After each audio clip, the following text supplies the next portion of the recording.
Ceci est le récit inspiré par de vrais faits de la vie de Donna Regina, une femme descendant de Polonais qui ont regardé un chemin ponctué de défis et de rebondissements imprévisibles incroyables. Préparez-vous à connaître une histoire passionnante qui traverse les générations en révélant des secrets de famille, surmonter les tragédies et célébrer les petites et grandes victoires de la vie.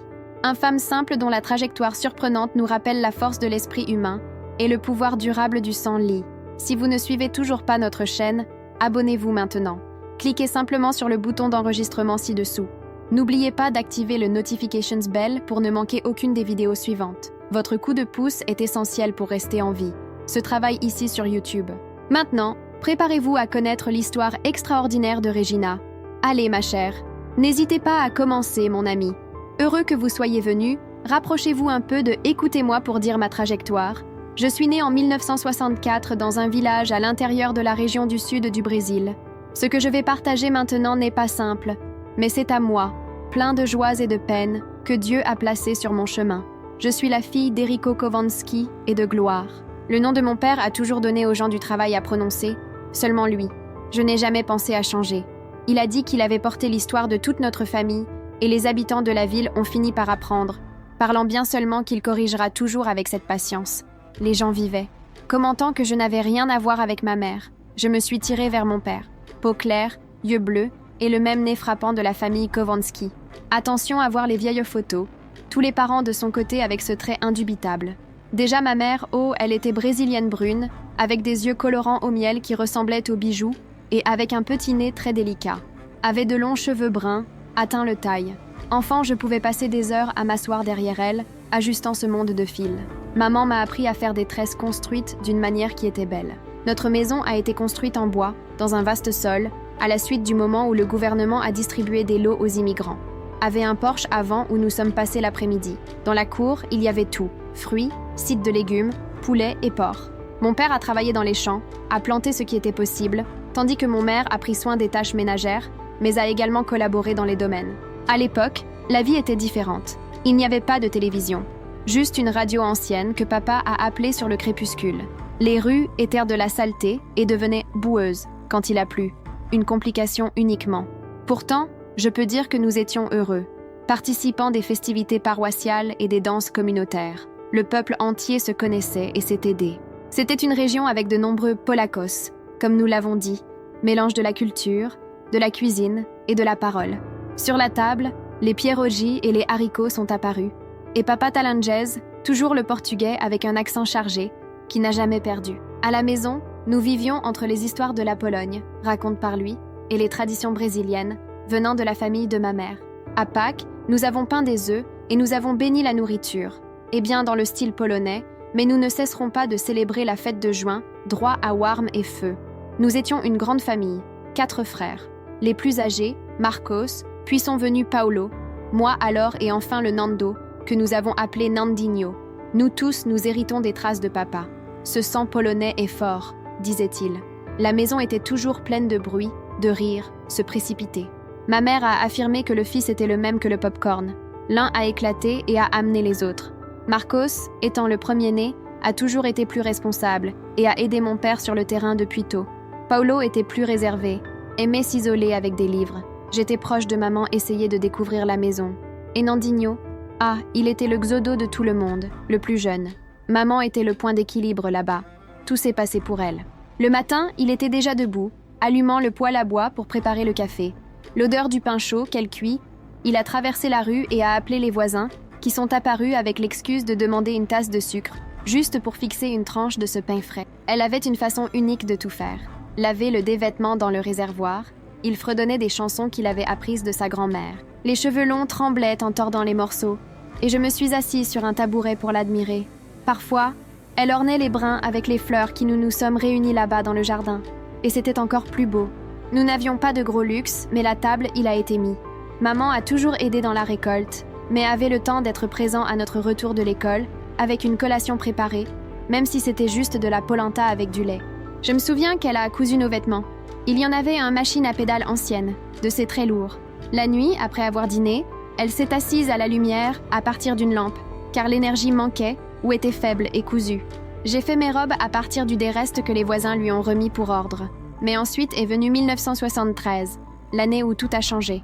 J'avais 9 ans. C'était très soudainement, maman a commencé à ressentir une douleur intense. Papa l'a emmenée grande ville à l'hôpital. Quand il est revenu, c'était étrange, silencieux. Elle a perdu vite, perdu ce brillant habituel, et personne ne comprenait ce qui se passait. Un dimanche matin, que je n'oublie jamais, elle ne pouvait pas élever pour préparer le café. Papa nous a dit de rester dans la chambre, mais je me suis échappée quand les voisins ont commencé à arriver. Et cet après-midi-là, elle est partie. Le sillage s'est produit vraiment à la maison, car il était habituel. Ils l'ont arrangé dans la pièce où se trouvait notre table à manger. Les femmes de la communauté sont arrivées tôt. Ils ont retiré les meubles, tout redressé. L'odeur de café se mêlait à l'odeur des bougies et des fleurs. Je suis restée dans un coin, à regarder, incapable de comprendre. Maman était là, si silencieuse, si belle, vêtue d'elle, meilleure robe bleue, la même que celle que je gardais pour des occasions spéciales. Les cheveux étaient ornés, avec des fleurs, elle aimait tant. Je ne pouvais pas pleurer.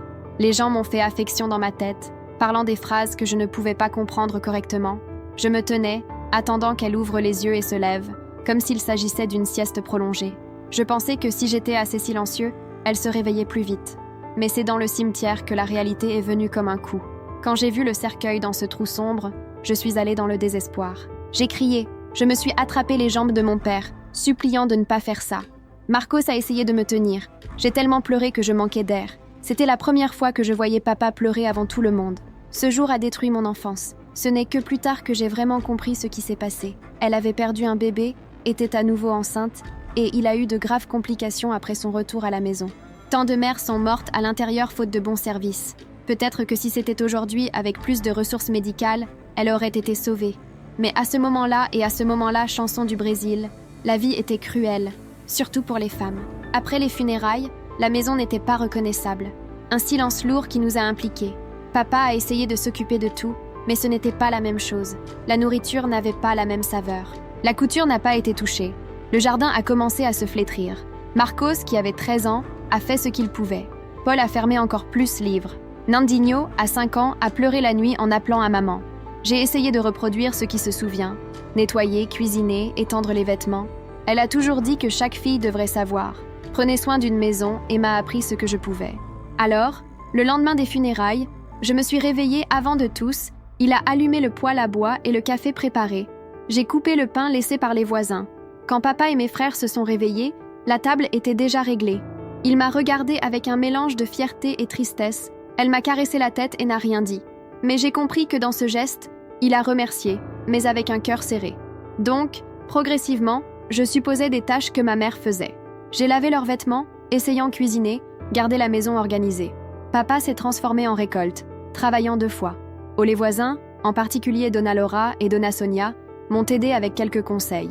On m'a appris faites de la polenta sans se lancer, une autre pour retirer les taches des vêtements. C'était douloureux, mais nous avons appris. Le père a souffert, a passé les nuits à se promener dans la maison, à moitié perplexe. Parfois, je le trouvais assis, regardant une tasse de café froid. Il aimait maman d'une manière que j'ai à peine vue dans d'autres mariages. Un amour affectueux, plein de conversations et de baisers de désir quand j'étais en sueur des champs. J'ai aimé observer, cacher, leur dialogue, qui a toujours impliqué son opinion dans tout. Après son départ, il semblait que la moitié de lui avait parti ensemble. Il a suivi sa vie, mais son regard était vide. J'ai cessé de fréquenter l'école. La routine a suivi. Un jour à la fois, essayant d'adapter les pièces. Papa est arrivé tôt, essayant de nous parler. Une fois, il a même essayé de me tresser, comme ma mère l'a fait. C'était tordu, mais je l'ai laissé, pour voir son sourire. Seul quelque chose s'est produit après qu'il est difficile pour moi de commenter, mais cela fait partie de ce fait qui je suis. C'était quelques mois après que nous ayons perdu maman. La maison était encore pleine de les parents qui vont et viennent. Un de ces jours est venu César, fils de tante Lorinda. Il avait un peu 14 ans. J'ai déjà dit 10. Au début, c'était bien de l'avoir autour. Il a enseigné des blagues, des histoires amusantes différentes. Nous avons joué dans les branches des arbres, jusqu'à ce que tout change. Un après-midi, papa et mes frères étaient occupés dans les champs, les tantes cuisinant. J'étais dans la pièce, arrangeant les vêtements. César est entré et fermé la porte, dire que je voulais me montrer quelque chose de incroyable. Il a commencé à s'approcher, en disant des choses étranges, louant mes cheveux et mes yeux, faisant des commentaires qui me faisaient embarrasser. J'ai essayé de crier, mais il a couvert ma bouche, me poussant au lit. Mon esprit s'est figé. Je pensais que c'était une blague, mais je me suis vite rendu compte que ce n'était pas le cas. Il a élevé ma robe, jouant des parties de moi qui m'ont fait paniquer et honte. Alors, j'ai pris mon main et l'a forcé à le toucher d'une manière que je savais se tromper. Je voulais juste que quelqu'un se présente et me sauve. C'est à ce moment que la porte s'est ouverte. C'est arrivé en un clin d'œil. C'était mon père. Je n'oublierai jamais son expression. D'abord en étonnement, puis une colère que je n'ai jamais imaginée. Papa a ramassé César par le col, l'a presque soulevé du sol, l'appelant « tout cela maudit ». Il l'a traîné dans la cour, et je suis retournée incapable de comprendre. Exactement, juste très effrayée. À l'extérieur, mon père a jeté César au sol, a pris sa ceinture et a libéré toute la fureur, criant qu'il allait enseigner ce sans-vergogne pour respecter les femmes de la famille. Tante Lorinda est venue courir, plaidant pour s'arrêter, mais papa était aveuglé de haine. Seulement lorsque Marcos et l'oncle Augusto ont tenu mon père et qu'il s'est arrêté. César a été blessé, pleurant, mendiant le pardon. Tante Lorinda, qui était la sœur de ma mère, l'a pris et est partie à ce moment-là, maudissant tout le monde. Après leur départ, ce fut un énorme silence. J'ai tremblé. Papa m'a serré dans ses bras, pleurant et s'excusant, disant qu'il voulait me protéger. Je ne comprenais toujours pas avec certitude ce qui s'est passé, je savais juste que c'était horrible. Cette nuit-là, j'ai entendu papa parler à tante Silmara dans la cuisine. Il parlait doucement, avouant être inquiet, sans savoir comment créer une fille seule et avoir peur de ne pas pouvoir me soutenir. Tante Silmara a suggéré de vivre avec sa mère Teresa, sa mère, qui vivait ville. Et donc, le lendemain, papa m'a appelé, a expliqué que ce serait mieux pour moi de passer quelques mois avec grand-mère, qui aurait la chance d'étudier et de se faire en sécurité, promettant de toujours me rendre visite. Je ne voulais pas y aller. Je ne voulais pas quitter mes frères, surtout Nandinho.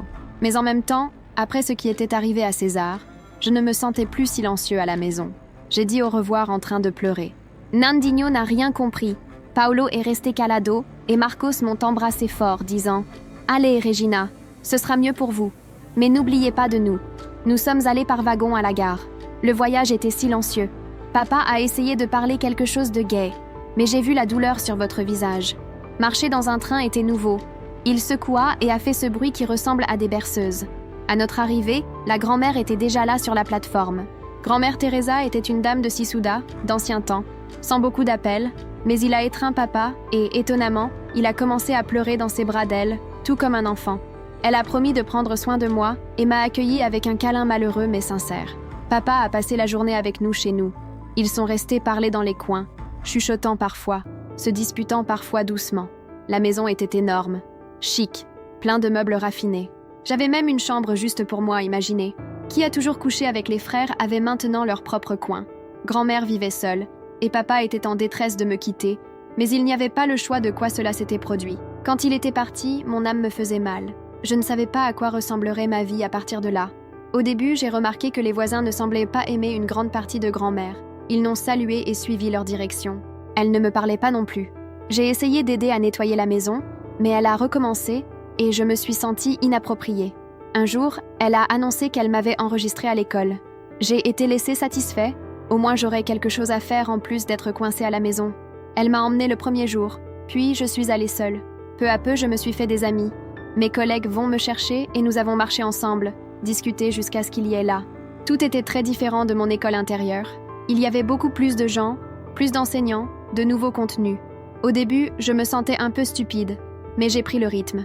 Mes traces de vernis ont attiré l'attention, cheveux clairs, yeux bleus. Ils ont demandé pourquoi j'étais venue, pourquoi mon accent était bizarre. J'ai inventé des histoires à déguiser. À la maison, la coexistence avec la grand-mère était toujours compliquée. Elle n'était pas mauvaise, elle avait juste un chemin froid. Un jour, arrangeant ma chambre, j'ai trouvé de vieilles photos à l'intérieur d'une boîte à chaussures. Dans un portrait, j'ai vu une fille souriant, étreint à un garçon qui ressemblait à mon père de garçon. J'ai demandé à grand-mère si c'était lui, et elle a confirmé. « C'était maman », dit-il, regardant avec des yeux humides. Il a dit qu'il n'avait pas vu ces photos depuis environ 10 ans. Il a dit que ma mère avait été une grande fille dans la law, mais est partie trop tôt. J'ai réalisé que grand-mère a souffert silencieux. Elle m'a montré des albums poussiéreux pleins de membres de la famille que je ne connaissais même pas, presque tous les polis aussi. Elle n'a pas beaucoup expliqué, elle a simplement retourné ses pages. Parfois, j'ai aperçu, parfois fermé l'album soudainement. Le temps a couru, je me suis habituée à la vie urbaine, mais j'ai raté la maison. Papa écrire des lettres racontant comment tout allait, disant que Marcos et Paul ont de plus en plus aidé Rosa, que Nandinho grandissait. J'ai répondu, j'ai parlé de l'école, de la routine, de la grand-mère, Mais c'est caché. Les parties tristes, parce que je ne voulais pas vous inquiéter. Une fois est venue une lettre de Marcos, disant que la maison était vide sans moi, et demandant si je pensais qu'un jour je pouvais revenir. Cette question me martelait dans ma tête. Quand j'avais 16 ans, j'ai décidé qu'il était temps de travailler. La plupart de mes amis ont déjà travaillé. Je voulais mon indépendance et ne pas demander à la grand-mère. Elle détestait l'idée. Elle a dit, cette fille. La famille n'avait pas à travailler. Mais j'ai insisté. J'ai eu une place dans une confiserie. Je me suis réveillée à l'aube pour y aller, et au début mes mains étaient douloureuses de la préparation des pâtes. Cependant, j'ai aimé l'arôme du pain chaud, qui m'a rappelé maman. Grand-père, il s'est plaint, parce qu'il a dit qu'il parlerait mal de moi pour avoir travaillé. Je m'en fichais, je voulais mon argent. Nous avons donc beaucoup combattu, mais j'étais ferme. C'est là que j'ai rencontré André, fils de son Mario, le propriétaire de confiserie. Garçon sympathique, souriant, mais au début, nous avons à peine parlé. J'ai encore transporté un traumatisme que César avait fait, n'était pas en sécurité. Cependant, André a montré des soins particuliers, toujours gentil. Un jour, il m'a invité à prendre un guarana après les heures de bureau. Je me suis élargie, un peu énorme. Nous parlons à tel point que le temps a été perdu. Il a dit à ses rêves, ouvrir une boulangerie de lui seul.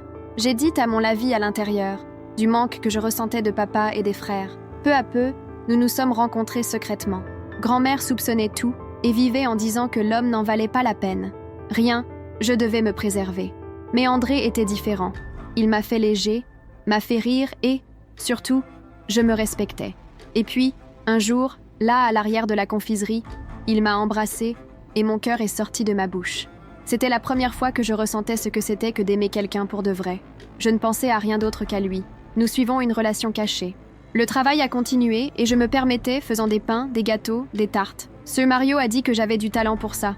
J'ai gardé presque tout ce que j'ai gagné sous le matelas, une partie donnée à la grand-mère. Je voulais un avenir. André et moi avons rêvé d'avoir notre place, planifiant ce que nous ferions. Mais les lettres de papa étaient rares et je m'inquiétais. Marcos a écrit en disant que papa était malade. J'étais en détresse, voulant retourner pour prendre soin de lui. J'ai parlé à grand-mère de la situation. Son expression a changé à l'époque. Nous devons voir votre père. J'ai été surpris parce qu'elle a rarement voyagé. Nous avons rejoint nos affaires et sommes partis. J'ai laissé une note à André, disant que je devais résoudre quelque chose d'urgence. Mais je reviendrai. Mon cœur était en main. Le voyage était lent.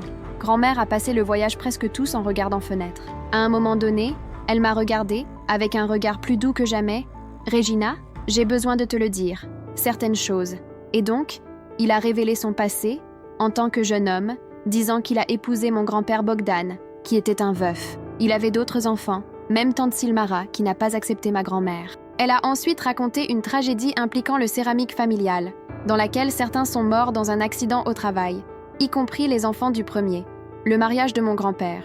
Tante Silmara a blâmé sa grand-mère Teresa, l'accusant de porter malchanceux, et s'est éloignée d'elle. J'ai donc compris pourquoi la tante et ma grand-mère avaient cette relation compliquée, et comme beaucoup de douleurs, il était couvert dans nos antécédents familiaux. Nous avons atteint l'intérieur et avons eu une succession de nouvelles. Papa était au lit, très mince, mais a allumé son visage en me voyant. Il avait eu un accident vasculaire cérébral. Voir mon le héros m'a ainsi déchiré. Marcos et Paolo sont devenus deux hommes fabriqués. Et Nandinho, que j'avais laissé petit, j'avais 12 ans, plus haut que moi. Mais la plus grande surprise a été de trouver tante Silmara là-bas. Tant, grand-mère et tante, étaient face à face, vous regardez. Jusqu'à ce qu'ils se soient étreints, pleurant tous les deux. C'était beau de voir cette réunion, pleine de pardon. Je sentais qu'ils se réconciliaient enfin. J'ai passé des jours à prendre soin de papa, avec tout le monde. Cependant, je n'ai pas pu sortir André de la tête. Comprendrait-il pourquoi il a disparu ? En 2 semaines, la santé de papa s'est beaucoup améliorée. Cela ressemblait à un miracle. Il a déjà fait quelques pas, avec prudence, mais sans aide.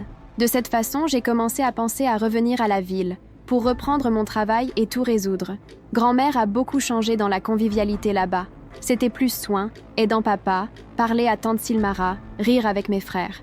Une nuit, il s'est assis à côté de moi et a dit que même si c'était difficile, je voulais me voir heureux. J'ai dit à André, et à ma grande surprise, elle a souri. « S'il vous fait du bien, ne le lâche pas. » Le lendemain, papa m'a appelé, m'a demandé si j'aimais de ma vie dans la ville. J'ai avoué que oui. Il a regardé le fond de mes yeux. « Alors allez, le mien, fille, construis votre histoire et ne nous oublie pas. » Et il est donc temps de dire au revoir. Seulement cette fois, je savais que je pourrais bientôt revenir. Nandinho et Paolo étaient conformes.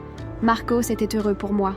Grand-mère a décidé d'y rester une autre fois, voulant profiter de cette réunion et prendre soin de l'enfant. Nous sommes allés à la gare ensemble, et papa m'a serré dans ses bras, déjà avec un meilleur visage. J'ai voyagé avec le sentiment que même s'il y avait distance, nous étions tous unis. En arrivant en ville, j'ai couru vers la confiserie. André était là, séparant la farine. Quand moi il a repéré, a tout laissé tomber et est venu me serrer dans ses bras, m'étouffant presque si fort. M'a embrassé, disant « Mon vernis est revenu. J'ai rapporté tout ce qui s'était passé. La maladie de papa, mon choix resté en ville. » Et il a souri. « Alors faisons réaliser nos plans. » J'ai réalisé que j'avais pris la bonne décision. Il a présenté ses parents, ceux Mario et Donna Linda. J'étais en détresse, pensant qu'ils seraient en colère, mais ils ont reçu avec amour. Donna Linda a même été émotionnelle à écouter mon histoire. Ce Mario, sans perdre du temps, dit « Vous vous entendez? Voulez travailler et former une famille?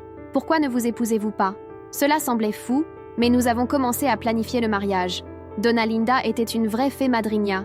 Il s'est occupé de tout, fleurs, gâteaux et même ma robe. « Tu es la fille que je n'avais pas », a-t-elle déclaré. J'ai écrit à papa et à grand-mère, les invitant. Ils ont répondu rapidement, disant qu'ils viendraient et qu'ils étaient heureux. Sur la course des préparatifs, le temps a volé. André et moi avons rêvé de notre future boulangerie. Le grand jour est arrivé et je croyais à peine.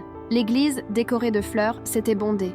Quand j'ai vu mon père entrer, escorté par mes frères et grand-mère Teresa, j'ai senti le mien. La poitrine est remplie de joie. Il avait cette fière lueur dans ses yeux. La cérémonie était magnifique. Quand André a dit oui, tenant ma main, je sentais que tous les tours de ma vie y ont culminé, sur cet autel, entouré des personnes les plus appréciées. Ensuite, il y a eu la fête dans la confiserie, avec l'abondance de pain, de bonbons et de tartes. Toute la ville semblait avoir participé. Pendant un moment, la grand-mère Teresa m'a appelée à côté, tenant une enveloppe. « Regina, j'ai décidé quelque chose. Cette belle maison où nous vivons dans la ville est à vous maintenant, la vôtre et André. » J'étais sans réaction. Elle a expliqué qu'elle avait l'intention d'être à l'intérieur, près de papa, et que c'était votre cadeau. Je vais profiter du reste de la vie à côté de lui et de Silmara, et qui sait comment rouvrir la céramique plus dure, a-t-elle dit en souriant. Tante Silmara s'est approchée et s'est étreinte les deux, disant que maintenant personne ne les séparait. J'ai réalisé que non seulement André et moi commençons une nouvelle vie, c'était un chapitre sans précédent pour toute notre famille. La fête a balayé la nuit. André et moi dansons, rions, partageons notre bonheur. Nous avons dormi dans un propriétaire foncier rustique, notre première nuit en tant que mari et femme, entourés de beaucoup de respect et d'amour. Après le mariage, ma famille est retournée à la campagne, une partie à la fois. Papa a continué s'améliorant, presque sans suivi de l'AVC. Grand-mère a décidé d'y rester, aidant à jouer le nouveau phase de la céramique avec lui et tante Silmara. André et moi sommes retournés à la routine de travail, mais maintenant avec un but plus, nous avons rapidement mis en place notre propre boulangerie. Était dur au début, quelques heures de sommeil.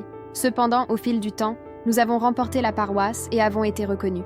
Pendant ce temps, mes frères ont suivi la vie en céramique que papa et grand-mère ont rouvert. Tout s'est bien passé, Dieu merci, et rien de tragique ne s'est jamais produit là-bas. Au contraire, l'entreprise a prospéré. Il a eu une période d'expansion et a commencé à fournir des briques et des carreaux. Papa et grand-mère sont partis en paix des années plus tard, fiers de voir tout fonctionnant si bien. André et moi avons eu des enfants. D'abord Glorinia, en l'honneur de ma mère bien-aimée, puis le Louis, Danilo, Sofia et enfin Estella. La maison que je pensais être grande était petite, prise par des rires. Un jour, nous avons pu acquérir le prochain espace et agrandir la boulangerie, notre Xodo. Dieu m'a toujours bénie avec plusieurs petits-enfants. Chacun a son mélange de traits, du blond, d'autres plus de brunettes, mais tout le monde porte un peu de notre héritage, y compris le nez polonais, ce qui semble avoir diminué à chaque génération, mais est toujours présent. Quand nous avons tous ensemble à la maison, c'est un bruit gai, enfants partout, certains s'aventurant à se lier, d'autres qui veulent juste un cupcake. Je suis regarder et voir comment la vie donne ses virages. D'une fille de l'intérieur, je suis devenue grand-mère Owl d'un énorme clan. Je ne peux remercier que Dieu pour tant de bénédictions. Et merci à vous, qui m'a entendu jusqu'à présent, patient, dans ce longue conversation familiale. Regardez, si vous aimez ces souvenirs, je veux indiquer quelque chose. Les gens. De ce canal a préparé un e-book plein de recettes de thé des grands-parents. Il existe 100 options pour soulager 1001 chats. Tension artérielle, douleur à l'estomac, mémoire faible, tout en utilisant ce que Dieu mettez-le dans la nature. Bien expliqué, dans le commentaire fixé de cette vidéo. Si vous êtes intéressé, jetez un œil là, sans engagement, d'accord? Et s'il vous plaît, si vous avez aimé écouter ce vieux vernis ici, Ne partez pas sans laisser vos pouces. Cela renforce le travail du personnel du canal. C'est une façon de vous remercier de diffuser des histoires et des connaissances vieux si précieux. Restez avec Dieu, vous et tous les vôtres.